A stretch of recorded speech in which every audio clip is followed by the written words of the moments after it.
Ta-da! Yep. As far as we know, let's go. French Reds, take two. This way we're the right way around, hopefully. Unless you want to go view it on your Facebook just to see. You start talking. Yeah. Well, French Reds. Why are we doing French Reds? Well, because someone plonked a whole lot of red wine on the front of me on my desk and said, what are we going to do with these? And I was like, oh, they're all French. And then Vivian said, well, which ones do you want? How are you going to talk about it? And I thought, well, everyone gets confused about French Reds because it can be fairly opaque the way they label things and the way they talk about things and whatever, but it really boils down to a couple of simple facts. So I thought if we can get to that, make everyone's life a bit easier, so you don't have to worry about it. So when it comes to French Reds, there's three major styles. Yep, what are they? There's the Burgundy style, which is mainly Pinot Noir. There's the Bordeaux style, which is about Cabernets. And then there's the Rhone style, which is about Shiraz.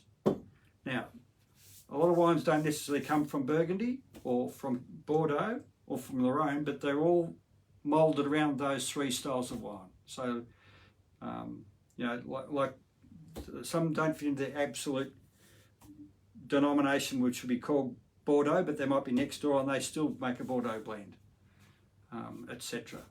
So Burgundy, Pinot, Rhone, Shiraz, Bordeaux, Cabernets. So why don't they just tell you that on the label, Ross? Oh, because you're supposed to know. And look, I was talking to a winemaker and said, look, you know, these guys have just shoved Pinot on the bottle, make my life so much easier, I can sell it. And as he said to me, well, we're a first growth. If I put Pinot on the bottle, I'd lose my classification. And my bottles of wine would go down from being very expensive to being worth not so very expensive. So, but the upside is some guys are doing it and they're putting it in screw caps, not with corks, etc. Sorry about that, chips. So, okay, here we go again. All right, cool. You sure that's the right one? Absolutely, I'm sure that's the right one. Cool, thank you. All right, so this is Pinot. Yeah. Okay. Not a lot of aroma. Well, not by Australian standards, no. No. Bit of sort of, I don't want to say unripe fruit because it sounds as if the wine's been made with unripe fruit. But it's, if I said it was plums, it's actually plums when they're not quite ripe. Does that make sense? So it's a bit green. Or was it nectarines? But again, not really ripe nectarines. It's not a ripe, you know, nectarines when they're ripe are really quite juicy smelling. This is a bit, I get a bit of olive green. Maybe that's leaf. I don't know what it is, but it's interesting. Yep. It's a nice, bright, clear colour. I mean, it looks like a Pinot, as we know it. It is a Pinot, obviously. All right, so I've got to remember this. So Pinot from Burgundy, Shiraz from Cotes de Rhone, and Cabernet from Bordeaux. Right. There'll be a test at halftime or at the end.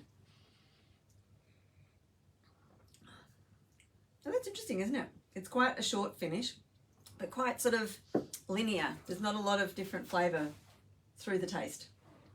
No. It doesn't have a sort of beginning, middle and an end. No, but there's sort of hints of raspberries and a little bit of nutmeg and other things in there. Yeah, but not what you'd call complex. No. No, okay. So what would we eat with this, do we think? I think we talked about gamey birds like quails and... So something gamey but not really gamey. So we're not in duck. So something without a lot of fat.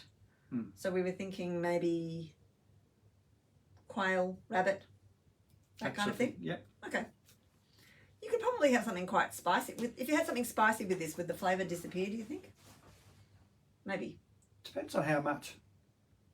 What kind of spices? I mean, you're not talking a curry here. You'd be talking something more a lightly spiced, I'd suggest even Spanish dish. Or a tagine or something? Yeah. Okay. But not heavily. Actually, it might go well with sort of the corianders and cummins of this world. Maybe. Anyway. It's interesting. And what sort of price range are we talking about for these wines? These are all $22 to $25, $26, so $24, Okay. $25. So not very expensive. I think maybe we sometimes think that French wine's really expensive. Well, it can be, but I mean, it depends on, you know, whether they're go through all the ponds being a first growth story. Right. Second growth. So this one doesn't say it's from Burgundy. So we just have to know that. This Well, one, it's French Pinot Noir. They can't, because they put Pinot Noir on the bottle, they can't say the word Bourguignon. right? Okay, but by putting Pinot Noir on it, though, obviously that's for export. So Yeah. that's for us dumb bunnies down here. And it also suggests it's probably not. There'll be some. It's around the edge of Burgundy somewhere. So there'll be some Burgundy Pinot in there. And there'll be some other Pinot in there from over the. Okay, all right. So we're just not entirely sure. It's not all Pinot. No, it's all Pinot. Okay, but we're not 100% Pinot. We're not sure exactly from which regions it's from. right. Okay, all right. Yeah. And why don't they tell you what it's made of, like the Italians do? Because they would lose their certification. Oh, so it's the appellation business. Yes. Right, got it. Appellations states not only what should go in the bottle, yep, but where what was in the bottle came from, right, and what they can put on the bottle. Okay, there you go. Tricky. Bureaucracy at its finest. Yeah. Europe's very good at that. Okay, the next one is by why can't I pronounce E.Guigal. it? E.Guigal, which is a Cote de Rhone, and therefore it is a Shiraz. Yes. So everything from Cote de Rhone is... Well, the Rhone Valley. Cote de Rhone is just the whole... You've got enough already. Is that the one? Oh, just... Is it the right one? Yes. Okay. Yes. Sorry, we're getting a bit mixed up because we've done this already, but we were standing on our heads. We're on our side. We were lying. We're lying down. Lying down. If only. Lying down on the job. Yeah, Now, okay. Cote de Rhone is the whole Rhone Region? Right. There's Okay. lots of different sub-regions, but this means it all comes from the Rhone Valley within the dotted line. Okie doke. Okay, got it. And this one is under cork. Yeah. So are they only producing screw caps for export? Pretty much. Oh, okay. Because many years ago we went to Vinexpo in Hong Kong, and one of the things that was really noticeable was that the French had nothing with a screw cap. Well, the French weren't really talking to us anyway because they were selling everything to the English and the Chinese. But it was interesting that the Italians all said, oh, we're sending it to Australia, we just put it on the screw cap. So, clever. Oh, this is a bit more complex. Yes. A bit bigger. So a much darker colour. Sort of a darker, well, what you'd expect from a Shiraz, I guess. Yeah. Bit of... And because it's a bit warmer in the Rhone Valley, they get it a bit riper and a bit more... I get a bit of pepper out of that. The fruit smells a bit riper. Yep. Now, in the Rhone Valley, generally all the wines are majority Shiraz with some Grenache. Okay. So it's generally 70 to 80%, even 90% Shiraz, and then the rest is Grenache. But where in Australia you have to say what your percentages are, they don't need to do that. No. Okay. Tricky. And it got the same with some of the smaller villages like the Ventoux, which we've talked about before. That's more Grenache than Shiraz, but if it comes from Ventoux, it has to be at least 60% Grenache. Right. And 50%, and the rest is Shiraz. Okay. It's the other way around. But so if you see Ventoux, you know that's what it is. Okay. But you've got to know these things. But I make you learn stuff. I know, but the generic thing is if it's from the Rhone Valley, it's a Shiraz blend. Okay. You should all put this on your phone so that when you're walking around Ponzi wine shops, you can't walk around our Ponzi wine shop anymore, but if you're walking around Ponzi wine shops, you know what it is you're looking at. Okay, so Burgundy, Shiraz, Cabernet. So what would we eat with that? It's a bit lighter than an Australian Shiraz, but anything in a Shiraz you'd have, I think. Lamb. Yep. Beef, steak. Be good with steak? Something with a bit more fat than this one, I think. Yeah, a bit more fat. Because it's got a bit more tannin in it. It's interesting because we tried this a few minutes ago and it was very grippy and it's now not so grippy. So either my palate's got used to it or it's just relaxed a bit in the glass. Both. Okay. Maybe I'll relax in the glass. Relax in the glass. There you Okay. go. Bing. Cool. All right. That's nice. I like that. What sort of flavours are you getting out of that?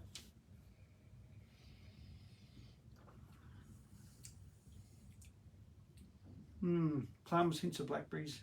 A bit of sage even. Oh, okay.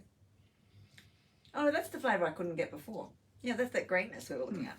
Yep. Okay. So maybe with sage it would go with, I'm thinking things that go with sage as pork, veal, Yeah. Pork might be nice. Pork would be good. Pork would be good. So because it's got is it the tannins that helps you manage the fat in meat? Is that how it works? Yeah, that's the way it works. Okay. The more fats, the more tannins. Right. Cool. So you asked earlier whether this would go with wild boar, and I said it's not quite up to that amount of flavour. Yeah. Yeah. Okay. That's cool. That's really interesting. I like that. Just so you know, this one does almost no English on the bottle, and it does have a cork, so be warned. All right, so the next one is the Minervois, which is Chateau de Villeneuve, and it's an appellation contrôlée, and it is presumably from... Minervois, which is outside of Bordeaux. It's right next door. Right. So slight cheating. Yes, but the point is it's a Bordeaux blend. It's right. But a Bordeaux blend means it must be mostly Cabernet. Cabernet. So not, yeah, well, it is all Cabernet, but it's mainly Cabernet Sauvignon. Ah, okay. All right. Because we don't tend to think about... Well, we've got some wines that talk about Cabernets with a plural, with an S, plural, but not many. But that, I mean, so your Bordeaux blend is typically a majority of Cabernet Sauvignon, more than a bunch of Cabernet Franc, and then some Merlot and some other things like Cinsault and Mourvedre or... Okay, all of those Cabernet bits. Yeah, all those Cabernet bits. But the majority, say 60 to 80% Cabernet Sauvignon, and the rest made up with Cabernet Franc, and maybe some Merlot, maybe some other things. This is a bigger, richer, rounder sort of thing, isn't it? Yeah. So now the other thing is, delicious. In the industry, Yep. This shape bottle is called a Burgundy bottle. Okay. Sorry, yes, and this shape bottle is called a Bordeaux bottle. Right. And you'll never see a Bordeaux blend wine, whether it comes from Bordeaux or Minervois or wherever, or around there. It will always be in that shape bottle. Okay. Burgundies are always in that shape bottle. Right. So you can tell what's going on with French wine. You just need to know the shape of the bottle and the regions. Yeah. Right. But there's only 3 styles. So if it's in that shape bottle, it's got Cabernet. Okay. So this is much richer and more complex. This has a bit of a sort of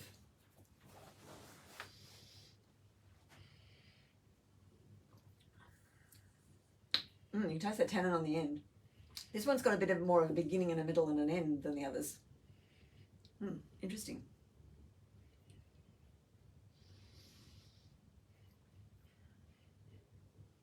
It's a bit more perfumed and now it's opened up a bit. Yeah. I still get a bit of that fresh new leather sort of kind of smell. Yeah. Some people talk about sweaty saddle. It's not a sweaty saddle smell. It's a new leather smell. Nobody ever sat on it kind of smell. A new school bag. No, new handbag? Handbag. New leather coat. Yes. There you go. Now we're talking. New leather jacket. And some blueberries. In your leather jacket. And there's some spices in there too. White pepper on this one. Interestingly. Yes. Which is usually... Yeah. Which is, I think this is black. That's white. Which is normally, I would have thought it'd be the other way around. Yep. Very true. But no. Okay. Now this is going to handle... This has got a bit more tannin to it. This will handle a bit more fat. Yes? Yep. Okay. Cool. Yep. So this would be... This will manage... not that wild boar has a lot of fat, but has quite a lot of flavour. But this would manage those sorts of things. Yeah. Cassoulet. Yeah. Wild boar. Okay. Etc. For those of you who have wild boar hanging around. We have cooked wild boar, but we had to drink it with Malbec. Met a few. Ha! Met a few tame boars, not wild ones. Oh, maybe. Who knows? Anyway. Okay, that's interesting. All right. So, are these all made for export? Is that the story? Well, obviously these are obviously made for export because they've got screw caps. This is just the E.Guigal are the largest Shiraz producer in the Rhone, so they've got whole lots of different. Right. So do they keep the good stuff for themselves, like the Italians do? I think they make they can go. These guys can go any flavor on this, which is like this is one of the entry level ones, which is sort of 24, 25, maybe 26, up to $300 or $400. Right. Okay. Cool. There you go. All right. So, anything else we wanted to say about these? I think they're delicious. So, French wine doesn't need to be expensive. You just need to know what's what. So you've got to learn it.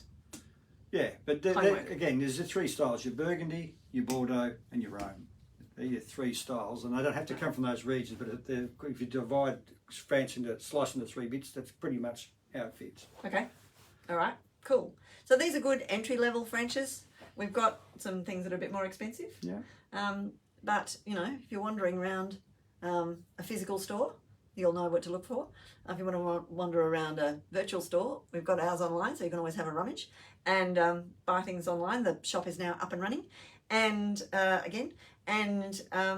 yeah, so or let us know what kind of thing you're looking for. But that should all be there now. So that would be good. And now our next tasting is on the 3rd of March, and it's going to be Gin Club. So it's going to be freshly foraged gins, which I'm really looking forward to. Some really interesting stuff in there. So if you want to subscribe to Gin Club, then you hop on to the Wig Cellar or to Drinksmiths and follow the prompts to Gin Club. And away you go. We are bottling and delivering that next week.